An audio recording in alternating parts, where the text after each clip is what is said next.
നമസ്കാരം സുഹൃത്തുക്കളെ, എന്റെ പേര് Ashwathi. Welcome to Harshitham edutech. ഇനി വരാനിരിക്കുന്ന എല്ലാ PSC പരീക്ഷകൾക്കും ഉപകാരപ്പെടുന്ന ഒരു ക്ലാസ് ആണ്. ഒറ്റ ക്ലാസ്സിൽ നിന്നും ഉറപ്പായ 100 ചോദ്യങ്ങളാണ് നമ്മൾ ഡിസ്കസ് ചെയ്യാൻ പോകുന്നത്. ക്ലാസ് ശ്രദ്ധിച്ചു കേൾക്കുക, മുഴുവനായിട്ടും കാണുക. എന്നാൽ മാത്രമേ 100 ചോദ്യങ്ങൾ ഞാൻ ഒറ്റ ക്ലാസ്സിൽ ഡിസ്കസ് ചെയ്യുന്നുണ്ട്. ഓക്കെ, സ്റ്റാർട്ട് ചെയ്താലോ? ക്ലാസ് തുടങ്ങുന്നതിന് മുന്നേ ഞാൻ നിങ്ങളോട് ഒരു ചോദ്യം ചോദിക്കട്ടെ. താഴെ ഉത്തരം ഒന്ന് കമന്റ് ചെയ്യണേ. കേരളത്തിലെ ഏറ്റവും വലിയ ഗ്രാവിറ്റി ഡാം ഏതാണ്? കേരളത്തിലെ ഏറ്റവും വലിയ ഗ്രാവിറ്റി ഡാം ഏതാണെന്ന് താഴെ ഒന്ന് കമന്റ് ചെയ്യാമോ? ഓപ്ഷൻ വേണോ? Option: Malampuzha dam, Banasura Sagar, Idukki dam, Cheruthoni dam. ഇതിലേതാണ് കേരളത്തിലെ ഏറ്റവും വലിയ ഗ്രാവിറ്റി ഡാം? ഓക്കെ, നമുക്ക് നോക്കാം. അപ്പോ ക്ലാസ്സിലേക്ക് പോയാലോ? സ്റ്റാർട്ട് ചെയ്യാം. ആദ്യത്തെ ചോദ്യം: താഴെ കൊടുത്തിരിക്കുന്ന പ്രസ്താവനകളിൽ ബ്രിട്ടീഷ് ഇന്ത്യയിൽ നടപ്പിലാക്കിയ സൈനിക സഹായ വ്യവസ്ഥയെ സംബന്ധിക്കുന്ന ശരിയായ പ്രസ്താവനകൾ ഏതൊക്കെയാണ്? ഇതിൽ ശരിയായിട്ടുള്ളത് 2ഉം 4ഉമാണ്. ആദ്യത്തെ പ്രസ്താവന: സൈനിക സഹായ വ്യവസ്ഥയിൽ ചേരുന്ന നാട്ടുരാജാവ് ഇംഗ്ലീഷ് ഈസ്റ്റ് ഇന്ത്യ കമ്പനിയുടെ ഒരു സ്ഥിരം സൈന്യത്തെ നിലനിർത്തണം. ശരിയാണ്. സൈനിക സഹായ വ്യവസ്ഥയിൽ ചേരുന്ന നാട്ടുരാജ്യം ഒരു ബ്രിട്ടീഷ് റെസിഡന്റിനെ തലസ്ഥാനത്ത് നിലനിർത്തണം. ഇത് രണ്ടുമാണ് ശരിയായിട്ടുള്ള പ്രസ്താവനകൾ. സൈനിക സഹായ വ്യവസ്ഥ അഥവാ സബ്സിഡറി അലയൻസ് നടപ്പിലാക്കിയ ഗവർണർ ജനറൽ ആരാണ്? വെല്ലസ്ലി പ്രഭുവാണ്. വെല്ലസ്ലി പ്രഭു, ലോർഡ് വെല്ലസ്ലി. ഈ ഒരു വ്യവസ്ഥ നടപ്പിലാക്കിയ വർഷം ഏതാ? 1798 ആണ്. ഈ വ്യവസ്ഥയിൽ ഒപ്പുവെച്ച ആദ്യത്തെ നാട്ടുരാജ്യം ഏതാണെന്ന് ചോദിച്ചാൽ ഹൈദരാബാദാണ്. ഈ ഒരു വ്യവസ്ഥയിൽ ആദ്യമായിട്ട് ഒപ്പുവെച്ചത് 1798 ഹൈദരാബാദിലെ നൈസാമാണ് ഒപ്പുവെച്ചത്. രണ്ടാമതായി ഒപ്പുവെച്ച നാട്ടുരാജ്യം ഏതാണ്? മൈസൂരാണ്. തൊട്ടടുത്ത വർഷം 1799. സൈനിക സഹായ വ്യവസ്ഥ എന്ന ആശയം ആദ്യമായി ഇന്ത്യയിൽ പ്രയോഗിച്ച ഫ്രഞ്ച് ഗവർണർ ആരാണെന്ന് ചോദിച്ചാൽ ഡ്യൂപ്ലെക്സ് ആണ്. ഡ്യൂപ്ലെക്സ്. എന്നാൽ ഇത് വ്യാപകമായി നടപ്പിലാക്കിയത് വെല്ലസ്ലി പ്രഭു ആണെന്നും കൂടി ഓർക്കുക. സൈനിക സഹായ വ്യവസ്ഥയിൽ ഒപ്പുവെച്ച മറ്റു നാട്ടുരാജ്യങ്ങൾ ഏതൊക്കെയാണ്? അവധ്, പേഷ്വ, തഞ്ചാവൂർ, സിന്ധ് മുതലായ നാട്ടുരാജ്യങ്ങളാണ് ഒപ്പുവെച്ച മറ്റു നാട്ടുരാജ്യങ്ങൾ. അപ്പോ ഈ ഒരു സൈനിക സഹായ വ്യവസ്ഥ പ്രകാരം കുറച്ച് നിബന്ധനകൾ ഉണ്ടായിരുന്നു. എന്തൊക്കെയാണ് ആ നിബന്ധനകൾ? വ്യവസ്ഥയിൽ ഒപ്പുവെക്കുന്ന നാട്ടുരാജ്യം ബ്രിട്ടീഷ് സൈന്യത്തെ സ്വന്തം രാജ്യത്ത് നിലനിർത്തുകയും അവരുടെ മുഴുവൻ ചെലവും വഹിക്കുകയും വേണം. 2, നാട്ടുരാജ്യത്തിന്റെ ഭരണകാര്യങ്ങളിൽ ഇടപെടാൻ ഒരു ബ്രിട്ടീഷ് റെസിഡന്റിനെ രാജസദസ്സിൽ നിയമിക്കണം. ബ്രിട്ടീഷുകാരുടെ മുൻകൂർ അനുമതിയില്ലാതെ മറ്റ് യൂറോപ്യരെ നാട്ടുരാജ്യങ്ങളിൽ ജോലിക്ക് നിയമിക്കാൻ പാടുള്ളതല്ല. മറ്റ് നാട്ടുരാജ്യങ്ങളുമായി യുദ്ധം ചെയ്യാനോ സമാധാന ഉടമ്പടി ഉണ്ടാക്കാനോ ബ്രിട്ടീഷുകാരുടെ അനുമതി നിർബന്ധമാണ്. അതുകൊണ്ടാണ് 1ാമത്തെയും 3ാമത്തെയും സ്റ്റേറ്റ്മെന്റ് തെറ്റിപ്പോയത്. സൈനിക സഹായ വ്യവസ്ഥ നാട്ടുരാജാക്കന്മാർക്ക് പരിപൂർണ അധികാരം നൽകിയോ? ഇല്ല. സൈനിക സഹായ വ്യവസ്ഥയിൽ ചേരുന്ന നാട്ടുരാജാവിന് മറ്റ് വിദേശ രാജ്യങ്ങളുമായി ബന്ധം സ്ഥാപിക്കാൻ പറ്റുവോ? ഇല്ല. ഇതിന് പകരമായിട്ട് നാട്ടുരാജ്യങ്ങളെ ആഭ്യന്തര ലഹളകളിൽ നിന്നും വിദേശ ആക്രമണങ്ങളിൽ നിന്നും സംരക്ഷിക്കാമെന്ന് ബ്രിട്ടീഷ് ഈസ്റ്റ് ഇന്ത്യ കമ്പനിയും ഉറപ്പു നൽകി. ഓക്കെ, ഇതാണ് സൈനിക സഹായ വ്യവസ്ഥ. അടുത്ത ചോദ്യത്തിലേക്ക് പോകാം. താഴെ കൊടുത്തിരിക്കുന്ന പ്രസ്താവനകളിൽ 2ാം ലോക മഹായുദ്ധത്തിൽ സഖ്യത്തിൽ ഉൾപ്പെടാത്തത് ഏതാണ്? 1ഉം 3ഉം ആണ്. അതായത് ജപ്പാനും ജർമ്മനിയുമാണ് ഉൾപ്പെടാത്തത്. ഇംഗ്ലണ്ടും ഫ്രാൻസും സഖ്യത്തിൽ ഉൾപ്പെടുന്നവയായിരുന്നു. ഇംഗ്ലണ്ടും ഫ്രാൻസും. അപ്പൊ 2ാം ലോക മഹായുദ്ധത്തിലെ 2 പ്രധാന സൈനിക ചേരികൾ ഏതൊക്കെയായിരുന്നു? അച്ചുതണ്ട് ശക്തികളും സഖ്യശക്തികളും. അച്ചുതണ്ട് ശക്തികളും സഖ്യശക്തികളുമായിരുന്നു 2ാം ലോക മഹായുദ്ധത്തിലെ 2 പ്രധാന സൈനിക ചേരികൾ. അപ്പൊ അച്ചുതണ്ട് ശക്തികൾ എന്നാൽ ജർമ്മനി, ഇറ്റലി, ജപ്പാൻ ഇവയാണ് അച്ചുതണ്ട് ശക്തികൾ.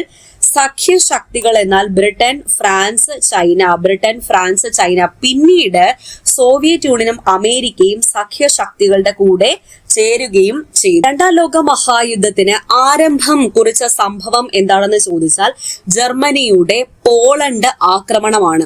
രണ്ടാം ലോക മഹായുദ്ധത്തിന്റെ കാലഘട്ടം എവിടെ മുതൽ എവിടം വരെയാ? 1939 മുതൽ 1945 വരെയാണ് രണ്ടാം ലോക മഹായുദ്ധത്തിന്റെ കാലഘട്ടം. ജർമ്മനി പോളണ്ട് ആക്രമിച്ച വർഷം 1939 ആണ്. 1939. അമേരിക്ക രണ്ടാം ലോക മഹായുദ്ധത്തിലേക്ക് കടന്നു വരാനുണ്ടായ കാരണം എന്താണെന്ന് ചോദിച്ചാൽ ജപ്പാന്റെ പേൾ ഹാർബർ ആക്രമണമാണ്. ജപ്പാൻ എന്ന പേൾ ഹാർബർ ആക്രമിച്ചത് 1941 ജപ്പാൻ പേൾ ഹാർബർ ആക്രമിച്ചത്. ഇപ്പൊ ഈ രണ്ടാം ലോക മഹായുദ്ധവുമായി ബന്ധപ്പെട്ട പ്രധാന ചലച്ചിത്രങ്ങൾ PSC ചോദിക്കാറുണ്ട്. ഒന്ന്, generation Kanal ashes and diamonds, സംവിധാനം ചെയ്തത് ആന്ദ്രേ വൈദയാണ്. ഡേവിഡ് ലീൻ സംവിധാനം ചെയ്ത the bridge on the river Kwai. Charlie ചാപ്ലിന്റെ ദ ഗ്രേറ്റ് ഡിക്റ്റേറ്റർ. അലൻ റെനയുടെ ഹിരോഷിമ മോൺ അമോർ എന്ന ചലച്ചിത്രം. സ്റ്റീവൻ സ്പിൽബർഗിന്റെ ഷിൻലേഴ്സ് ലിസ്റ്റ്. ഇവയൊക്കെ രണ്ടാം ലോക മഹായുദ്ധവുമായി ബന്ധപ്പെട്ട ചലച്ചിത്രങ്ങളാണെന്ന് ഓർക്കുക. ഓക്കെ. ചുവപ്പ് കാവൽ സേന സ്ഥാപകൻ ആരാണ്? ലെനിൻ. എപ്പോഴും ചോദിക്കാറുണ്ട്. ചുവപ്പ് സേനയുടെ സ്ഥാപകൻ മാവോ സേതുങ്. ചുവപ്പ് കുപ്പായക്കാർ സ്ഥാപിച്ചത് ഗ്യാരി ബാൾഡി. കരിങ്കുപ്പായക്കാർ മുസോളിനിയാണ് സ്ഥാപിച്ചത്. ബ്രൗൺ ഷർട്ട്സിന്റെ സ്ഥാപകൻ ആരാണ്? ഹിറ്റ്ലർ ആണ്. ഹിറ്റ്ലർ. അടുത്ത ചോദ്യം നോക്കാം. അടുത്ത ചോദ്യം PSC ഡിലീറ്റ് ചെയ്തു.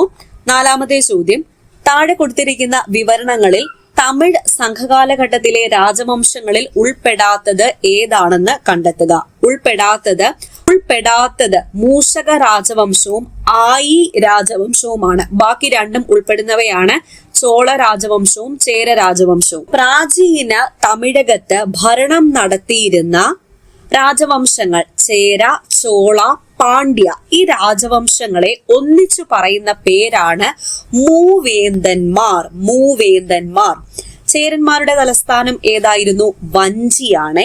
ചോളന്മാരുടെ തലസ്ഥാനം ഉറയൂർ. പാണ്ഡ്യന്മാരുടെ തലസ്ഥാനം മധുരയാണ്.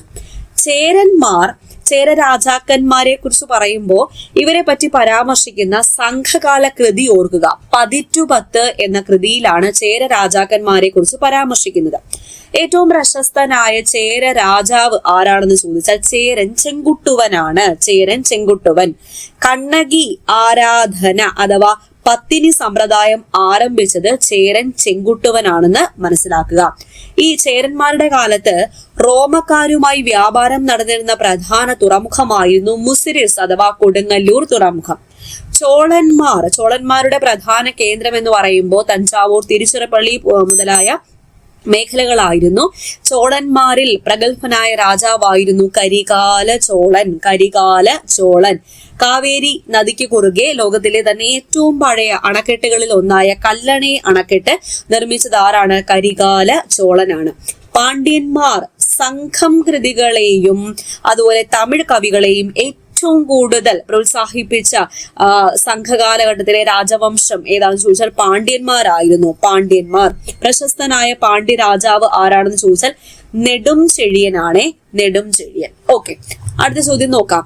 താഴെ കൊടുത്തിരിക്കുന്ന പ്രസ്താവനകളിൽ റഷ്യൻ വിപ്ലവത്തിൽ ഉൾപ്പെടാതിരുന്ന പ്രസ്ഥാനങ്ങൾ ഏതൊക്കെ? റഷ്യൻ വിപ്ലവത്തിൽ ഉൾപ്പെടാതിരുന്നത് കുമിങ്താങ് പാർട്ടിയും അതുപോലെ ഫലാങ് പാർട്ടിയുമാണ്. ബോൾഷെവിക്കും മെൻഷെവിക്കും റഷ്യൻ വിപ്ലവത്തിൽ ഉൾപ്പെട്ടിരുന്ന പ്രസ്ഥാനങ്ങളായിരുന്നു. അപ്പൊ ഈ ബോൾഷെവിക് എന്നാൽ ഭൂരിപക്ഷം, മെൻഷെവിക് എന്നാൽ ന്യൂനപക്ഷം. സോഷ്യൽ ഡെമോക്രാറ്റിക് വർക്കേഴ്സ് പാർട്ടിയിലെ 2 വിഭാഗങ്ങളായിരുന്നു ബോൾഷെവിക്കും മെൻഷെവിക്കും. ലെനിൻ പ്രവർത്തിച്ചിരുന്ന പാർട്ടി വിഭാഗം ഏതാണെന്ന് ചോദിച്ചാൽ ബോൾഷെവിക് ആണ്. ബോൾഷെവിക് പാർട്ടിക്ക് നേതൃത്വം നൽകിയത് ആരൊക്കെയാണ്? ബോൾഷെവിക് പാർട്ടിക്ക് നേതൃത്വം നൽകിയത് ലെനിനും ട്രോട്സ്കിയും ചേർന്നിട്ടാണ്. മെൻഷെവിക് പാർട്ടിക്ക് നേതൃത്വം നൽകിയത് അലക്സാണ്ടർ കെറൻസ്കി. രക്തരൂക്ഷിതമായ ഞായറാഴ്ച ഏത് വിപ്ലവവുമായി ബന്ധപ്പെട്ടിരിക്കുന്നു? റഷ്യൻ വിപ്ലവവുമായി ബന്ധപ്പെട്ടിരിക്കുന്നു. രക്തരൂക്ഷിതമായ ഞായറാഴ്ച നടന്നത് 1905 ജനുവരി മാസം 9-നാണ്. ഫെബ്രുവരി വിപ്ലവം റഷ്യൻ വിപ്ലവവുമായി ബന്ധപ്പെട്ടിരിക്കുന്നു. നിക്കോളാസിനെ, അതായത് സാർ നിക്കോളാസ് രണ്ടാമനെ അധികാരത്തിൽ നിന്നും പുറത്താക്കിയ വിപ്ലവമാണ് ഫെബ്രുവരി വിപ്ലവം. ഒക്ടോബർ വിപ്ലവം റഷ്യൻ വിപ്ലവവുമായി ബന്ധപ്പെട്ടതാണ്. ഒക്ടോബർ വിപ്ലവം കെറൻസ്കി ഗവൺമെന്റിന് അധികാരം നഷ്ടപ്പെട്ട വിപ്ലവം ഏതാണെന്ന് ചോദിച്ചാൽ ഒക്ടോബർ വിപ്ലവമാണ്. യുദ്ധവും പട്ടിണിയുമല്ല, ആഹാരവും സമാധാനവുമാണ് ജനങ്ങൾക്ക് വേണ്ടത് എന്ന് പറഞ്ഞത് ആരാണ്? ലെനിനാണ് ഇപ്രകാരം പറഞ്ഞത്. റഷ്യയിൽ ലെനിൻ പുത്തൻ സാമ്പത്തിക നയം നടപ്പിലാക്കിയ വർഷം ഏതാണ്? 1921. അടുത്ത ചോദ്യം, താഴെ കൊടുത്തിരിക്കുന്ന പ്രസ്താവനകളിൽ സൗരയൂഥത്തിൽ ആദ്യത്തെ 2 ഗ്രഹങ്ങളിൽ ഉൾപ്പെടുന്നവ ഏതൊക്കെയാണെന്ന് കണ്ടെത്തുക. ആദ്യത്തെ 2 ഗ്രഹങ്ങൾ ബുധനും ശുക്രനുമാണ്. ബുധനും ശുക്രനും. ഗ്രഹങ്ങളുടെ ക്രമം സൂര്യനിൽ നിന്നും പുറത്തേക്ക് നോക്കുമ്പോഴത്തേക്കും ആദ്യം മെർക്കുറിയാണ്. മെർക്കുറി എന്നാൽ ബുധൻ. രണ്ടാമത് വീനസ് ആണ്. വീനസ് എന്നാൽ ശുക്രനാണ്. മൂന്നാമത് എർത്ത് അതായത് ഭൂമി. 4ാമത് മാഴ്സ് ആണ്. 5ാമത് ജൂപ്പിറ്റർ ആണ്. 6ാമത് സാറ്റേൺ ആണ്. 7ാമത് യുറാനസ് ആണ്. 8ാമത് നെപ്റ്റ്യൂൺ ആണ്. 2006 പ്ലൂട്ടോയെ ആസ്ട്രോണമിക്കൽ യൂണിയൻ ഗ്രഹങ്ങളുടെ പട്ടികയിൽ നിന്നും പുറത്താക്കി ഇപ്പോൾ കുള്ളൻ ഗ്രഹമായിട്ട് പ്രഖ്യാപിച്ചിരിക്കുകയാണ്. അപ്പൊ ആന്തര ഗ്രഹങ്ങൾ അഥവാ ഇന്നർ പ്ലാനറ്റ്സ്, സൂര്യനോട് ചേർന്ന് നിൽക്കുന്ന 4 ഗ്രഹങ്ങൾ ഉണ്ടല്ലോ, അതായത് ബുധൻ, ശുക്രൻ, ഭൂമി, ചൊവ്വ, ഇവ ആന്തര ഗ്രഹങ്ങൾ അഥവാ ഇന്നർ പ്ലാനറ്റ്സ് എന്നാണ് അറിയപ്പെടുന്നത്. ബാഹ്യഗ്രഹങ്ങൾ അഥവാ ഔട്ടർ പ്ലാനറ്റ്സ് അല്ലെങ്കിൽ ജോവിയൻ പ്ലാനറ്റ്സ് എന്നറിയപ്പെടുന്നത് അവസാനത്തെ 4 ഗ്രഹങ്ങളാണ്. ജൂപ്പിറ്റർ, സാറ്റേൺ, യുറാനസ്, നെപ്റ്റ്യൂൺ എന്നിവയാണ് കേട്ടോ. ഇവ പ്രധാനമായും വാതകങ്ങളാൽ നിർമ്മിതമായ കൊണ്ട് ഇവയെ വാതക ഭീമന്മാർ, ഗ്യാസ് ജയന്റ്സ് എന്ന പേരിലും വിളിക്കുന്നുണ്ട്. ഈ ആദ്യത്തെ 4 ഗ്രഹങ്ങളിലെ ആന്തര ഗ്രഹങ്ങൾ ഇവയെ ടെറസ്ട്രിയൽ പ്ലാനറ്റ്സ് എന്ന് വിളിക്കുന്നു. പാറകളും ലോഹങ്ങളും കൊണ്ട് നിർമ്മിതമായിട്ടുള്ളതാണ് ഈ 4 ഗ്രഹങ്ങൾ. ഓക്കെ, അടുത്ത ചോദ്യം, അഗ്നിപർവ്വതങ്ങളിലൂടെ ബഹിർഗമിക്കുന്ന ശിലാദ്രവത്തിന്റെ പ്രഭവ മണ്ഡലം ഏതാണ്? അസ്തനോസ്ഫിയർ ആണ്. അസ്തനോസ്ഫിയർ. അപ്പോൾ ലിത്തോസ്ഫിയറിന് താഴെയായി അർദ്ധദ്രവാവസ്ഥയിൽ സ്ഥിതി ചെയ്യുന്ന ഭാഗം ഏതാണെന്ന് ചോദിച്ചാൽ അസ്തനോസ്ഫിയർ ആണ്. അസ്തനോ എന്ന വാക്കിന്റെ അർത്ഥം എന്താണ്? ദുർബലം എന്നാണ്. ദുർബലം. അഗ്നിപർവ്വതങ്ങളിലൂടെ പുറത്തെത്തുന്ന ശിലാദ്രവം അഥവാ ലാവയുടെ സ്രോതസ് ഏതാണെന്ന് ചോദിച്ചാൽ അസ്തനോസ്ഫിയർ ആണ്. അസ്തനോസ്ഫിയറിന്റെ ഉരുകലിന് ആക്കം കൂട്ടുന്ന കാരണങ്ങൾ എന്തൊക്കെയാണ്? ജലം പോലുള്ള ദ്രാവകങ്ങളുടെ സാന്നിധ്യവും മർദ്ദത്തിന്റെ കുറവുമാണ് അസ്തനോസ്ഫിയറിന്റെ ഉരുകലിന് ആക്കം കൂട്ടുന്ന കാരണങ്ങൾ. ജലം പോലുള്ള ദ്രാവകങ്ങളുടെ സാന്നിധ്യവും മർദ്ദത്തിന്റെ കുറവുമാണ്. ഇനി ആദ്യത്തെ ഓപ്ഷൻ കാമ്പാണ്. മാന്റിലിന് താഴെയായി കാണപ്പെടുന്ന മണ്ഡലം ഏതാണെന്ന് ചോദിച്ചാൽ കാമ്പ് അഥവാ കോർ ആണ്. ഭൂമിയുടെ കേന്ദ്രഭാഗം ഏതാണ്? കാമ്പാണ്. കാമ്പിന് 2 ഭാഗങ്ങളുണ്ട്. ഏതൊക്കെ? പുറക്കാമ്പും അകക്കാമ്പും. പുറക്കാമ്പും അകക്കാമ്പും. ഇനി കുറച്ച് അതിർവരമ്പുകൾ നോക്കിയാലോ. സിയാൽ സിമ ഇതിനെ രണ്ടിനെയും വേർതിരിക്കുന്നത് കോൺറാഡ് ഡിസ്കണ്ടിന്യൂറ്റി അഥവാ കോൺറാഡ് വിച്ഛിന്നതയാണ്. ഉപരി മാന്റിലിനെയും അധോ മാന്റിലിനെയും തമ്മിൽ വേർതിരിക്കുന്നതാണ് റെപ്പറ്റി വിച്ഛിന്നത. ഭൂവൽക്കം അഥവാ ക്രസ്റ്റിനെയും അതുപോലെ മാന്റിലിനെയും വേർതിരിക്കുന്നത് മോഹോറോവിസിക് വിച്ഛിന്നതയാണ്. അകക്കാമ്പിനെയും പുറക്കാമ്പിനെയും തമ്മിൽ വേർതിരിക്കുന്നത് ലെമാൻ വിച്ഛിന്നത. ഇനി മാന്റിലിനെയും കാമ്പിനെയും തമ്മിൽ വേർതിരിക്കുന്നത് ഏതാണെന്ന് ചോദിച്ചാൽ ഗുട്ടൻബർഗ് വിച്ഛിന്നത. അപ്പൊ ഈ 5 ഓർക്കുമല്ലോ. സിയാലിനെയും സിമയും വേർതിരിക്കുന്നത് കോൺറാഡ് വിച്ഛിന്നത. ഉപരി മാന്റിലിനെയും അധോ മാന്റിലിനെയും വേർതിരിക്കുന്നത് റെപ്പറ്റി വിച്ഛിന്നത. അതുപോലെ ഭൂവൽക്കത്തിനെയും മാന്റിലിനെയും വേർതിരിക്കുന്നത് മോഹോറോവിസിക് വിച്ഛിന്നത. അകക്കാമ്പിനെയും പുറക്കാമ്പിനെയും വേർതിരിക്കുന്നത് ലെമാൻ വിച്ഛിന്നത. മാന്റിലിനെയും കാമ്പിനെയും വേർതിരിക്കുന്നത് ഗുട്ടൻബർഗ് വിച്ഛിന്നത. ഓക്കെ, അടുത്ത ചോദ്യം, താഴെ നൽകിയിട്ടുള്ളതിൽ മിസോസ്ഫിയറിന്റെ സവിശേഷതകൾ ഏതൊക്കെയാണ്? 1ഉം 4ഉമാണ് മിസോസ്ഫിയറിന്റെ സവിശേഷതകൾ. വൈദ്യുത ചാർജുള്ള അയോൺ കണികകളുടെ സാന്നിധ്യമുള്ള പാളിയാണ് മിസോസ്ഫിയർ. ശരിയാണ്. ഭൂമിയിൽ നിന്നും അയക്കുന്ന റേഡിയോ തരംഗങ്ങളെ പ്രതിഫലിപ്പിച്ച് ഭൂമിയിലേക്ക് തന്നെ തിരിച്ചയക്കുന്നത് ഈ ഒരു പാളിയാണ്. ശരിയാണ്. ഈ 2ഉമാണ് ശരിയായിട്ടുള്ളത്. അപ്പൊ മിസോസ്ഫിയർ അന്തരീക്ഷത്തിലെ ഏറ്റവും താഴ്ന്ന ഊഷ്മാവ് അനുഭവപ്പെടുന്ന മണ്ഡലം ഏതാണെന്ന് ചോദിച്ചാൽ മിസോസ്ഫിയർ ആണ്. ഭൂമിയിലെ ഏറ്റവും ഉയരത്തിലുള്ള മേഘങ്ങളായ നൊക്റ്റിലൂസന്റ് മേഘങ്ങൾ കാണപ്പെടുന്ന അന്തരീക്ഷ പാളി ഏതാണ്? മിസോസ്ഫിയർ ആണ്. ഈ മിസോസ്ഫിയറിന്റെ താപനില -80 മുതൽ -100 ഡിഗ്രി വരെ കുറയുന്നുണ്ട്. താപനില -80 മുതൽ -100 വരെ കുറയുന്ന അന്തരീക്ഷ പാളി ഏതാണെന്ന് ചോദിച്ചാൽ മിസോസ്ഫിയർ ആണ്. മിസോസ്ഫിയറിൽ ഉയരം കൂടുന്തോറും താപത്തിന് എന്ത് സംഭവിക്കുന്നു? താപം കുറയുന്നു. ഉൽക്ക വർഷ പ്രദേശം എന്നറിയപ്പെടുന്നത് മിസോസ്ഫിയർ ആണ്. ഭൗമ അന്തരീക്ഷത്തിൽ പ്രവേശിക്കുന്ന ഉൽക്കകൾ ഘർഷണത്താൽ കത്തിയെരിയുന്ന പാളി ഏതാണ്? മിസോസ്ഫിയർ ആണ്. ഇനി അന്തരീക്ഷത്തിലെ ഏറ്റവും താഴ്ന്ന ഊഷ്മാവ് അനുഭവപ്പെടുന്നത് മിസോസ്ഫിയർ ആണെന്ന് പറഞ്ഞു. അങ്ങനെയെങ്കിൽ അന്തരീക്ഷത്തിലെ ഏറ്റവും ഉയർന്ന ഊഷ്മാവ് അനുഭവപ്പെടുന്ന അന്തരീക്ഷ പാളി ഏതാണ്? തെർമോസ്ഫിയർ ആണ്. തെർമോസ്ഫിയർ. മിസോസ്ഫിയറിനെയും തൊട്ടടുത്ത പാളിയായ തെർമോസ്ഫിയറിനെയും തമ്മിൽ വേർതിരിക്കുന്നത് ഏതാ? മിസോപാസ് ആണ്. മിസോപാസ്. ഓക്കെ, അടുത്ത ചോദ്യം നോക്കാം. അടുത്ത ചോദ്യം, കാരക്കോറം, സസ്കർ, പീർ പഞ്ചൽ എന്നീ പർവ്വതനിരകൾ ഉൾപ്പെടുന്ന ഹിമാലയം ഏതാണ്? കാശ്മീർ ഹിമാലയമാണ്. ഹിമാലയത്തിന്റെ പ്രാദേശിക വിഭജനം ഒന്ന് നോക്കിയാലോ. നദികളുടെ അടിസ്ഥാനത്തിൽ ഹിമാലയത്തിന്റെ പ്രാദേശിക വിഭജനം: ഒന്ന്, പഞ്ചാബ് ഹിമാലയം. പഞ്ചാബ് ഹിമാലയം സിന്ധു നദിക്കും സത്ലജ് നദിക്കും ഇടയിലാണ്. സിന്ധു നദിക്കും സത്ലജ് നദിക്കും ഇടയിലാണ് പഞ്ചാബ് ഹിമാലയം. രണ്ടാമത്തത് കുമയൂൺ ഹിമാലയമാണ്. കുമയൂൺ ഹിമാലയം ഏതൊക്കെ നദികൾക്കിടയിലാണ്? സത്ലജ് നദിക്കും കാളി നദിക്കും ഇടയിലാണ് കുമയൂൺ ഹിമാലയം. മൂന്നാമത്തത് നേപ്പാൾ ഹിമാലയമാണ്. കാളി നദിക്കും ടീസ്താ നദിക്കും ഇടയിലാണ് നേപ്പാൾ ഹിമാലയം. നാലാമത്തത് അസം ഹിമാലയമാണ്. അസം ഹിമാലയം ടീസ്താ നദിക്കും ബ്രഹ്മപുത്ര നദിക്കും അല്ലെങ്കിൽ ദിഹാങ് നദിക്കും ഇടയിലാണ് അസം ഹിമാലയം. അപ്പോ ആദ്യത്തെ ഹിമാലയം ഇല്ലേ, ഈ പഞ്ചാബ് ഹിമാലയം. പഞ്ചാബ് ഹിമാലയത്തിന്റെ മറ്റു പേരാണ് കാശ്മീർ ഹിമാലയം, ഹിമാചൽ ഹിമാലയം. ഈ പേരുകളിലൊക്കെ അറിയപ്പെടുന്നത് പഞ്ചാബ് ഹിമാലയമാണ്. ഇതിന്റെ പ്രധാന ഭാഗങ്ങളാണ് കാരക്കോറം, ലഡാക്ക്, പീർ പഞ്ചൽ, സസ്കർ നിരകൾ. കുമയൂൺ ഹിമാലയം. കുമയൂൺ ഹിമാലയത്തിൽ ഈ വിഭജനങ്ങളിൽ വെച്ച് ഏറ്റവും ചെറിയ ഹിമാലയം ഏതാന്ന് ചോദിച്ചാൽ കുമയൂൺ ഹിമാലയമാണ്.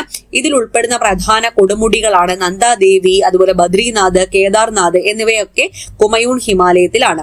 ഇനി നേപ്പാൾ ഹിമാലയം. ഹിമാലയത്തിന്റെ പ്രാദേശിക വിഭജനങ്ങളിൽ ഏറ്റവും നീളമേറിയതും ഉയരം കൂടിയതുമായ ഭാഗമാണ് നേപ്പാൾ ഹിമാലയം. ഈ എവറസ്റ്റ്, കാഞ്ചൻജംഗ, മക്കാലു, അതുപോലെ അന്നപൂർണ തുടങ്ങിയ ലോകത്തിലെ തന്നെ ഏറ്റവും ഉയർന്ന കൊടുമുടികൾ നേപ്പാൾ ഹിമാലയത്തിന്റെ ഭാഗമാണ്. അസം ഹിമാലയം. പൂർവാചൽ മലനിരകൾ അസം ഹിമാലയത്തിന്റെ തുടർച്ചയാണെന്ന് ഓർക്കുക. ഓക്കെ, അടുത്ത ചോദ്യം, അറബിക്ക, റോബസ്റ്റ, ലിബറിക്ക എന്നീ മൂന്നിനം ഏതുമായി ബന്ധപ്പെട്ടിരിക്കുന്നു? കാപ്പിയുമായി ബന്ധപ്പെട്ടിരിക്കുന്നു. അറബിക്ക എന്നാൽ ഏറ്റവും ഗുണനിലവാരം കൂടിയ കാപ്പി ഇനമാണ്. ലോക വിപണിയിൽ ഇതിനാണ് ഏറ്റവും കൂടുതൽ ഡിമാൻഡ് ഉള്ളത്. റോബസ്റ്റ എന്ന് പറയുമ്പോൾ ഇന്ത്യയിലും പ്രത്യേകിച്ച് കേരളത്തിൽ ഏറ്റവും കൂടുതൽ കൃഷി ചെയ്യുന്ന കാപ്പി ഇനം ഏതാന്ന് ചോദിച്ചാൽ റോബസ്റ്റയാണ്. ഇതിന് രോഗപ്രതിരോധ ശേഷി കൂടുതലുമാണ് കേട്ടോ. ലിബറിക്ക ഏറ്റവും വലിയ ഇലകളുള്ള കാപ്പി ഇനം ഏതാന്ന് ചോദിച്ചാൽ ലിബറിക്കയാണ്. വാണിജ്യ അടിസ്ഥാനത്തിലുള്ള ഉൽപാദനം താരതമ്യേന കുറവുമാണ്. ഇന്ത്യയിൽ ഏറ്റവും കൂടുതൽ കാപ്പി ഉൽപ്പാദിപ്പിക്കുന്ന സംസ്ഥാനം ഏതാന്ന് ചോദിച്ചാൽ കർണാടകയാണ്. ഇന്ത്യയിൽ കാപ്പി ഉൽപാദനത്തിൽ കേരളത്തിന്റെ സ്ഥാനം എത്രാമതാണ്? 2ാം സ്ഥാനം. കേരളത്തിലെ ഏറ്റവും കൂടുതൽ കാപ്പി ഉൽപ്പാദിപ്പിക്കുന്ന ജില്ല ഏതാണ്? വയനാട്. ഇന്ത്യയിലെ ആദ്യത്തെ കാപ്പിത്തോട്ടം ആരംഭിച്ചത് എവിടെയാണ്? തലശ്ശേരി, കണ്ണൂരാണ്. സെൻട്രൽ കോഫി റിസർച്ച് ഇൻസ്റ്റിറ്റ്യൂട്ട് സ്ഥിതി ചെയ്യുന്നത് എവിടെയാ? ചിക്മാംഗ്ലൂർ ആണ്. ചിക്മാംഗ്ലൂർ എവിടെയാണ്? കർണാടക. കേരളത്തിലെ കാപ്പി ഗവേഷണ കേന്ദ്രം സ്ഥിതി ചെയ്യുന്നത് എവിടെയാ? ചുണ്ടേൽ. ചുണ്ടേൽ എവിടെയാണ്? വയനാടാണ്.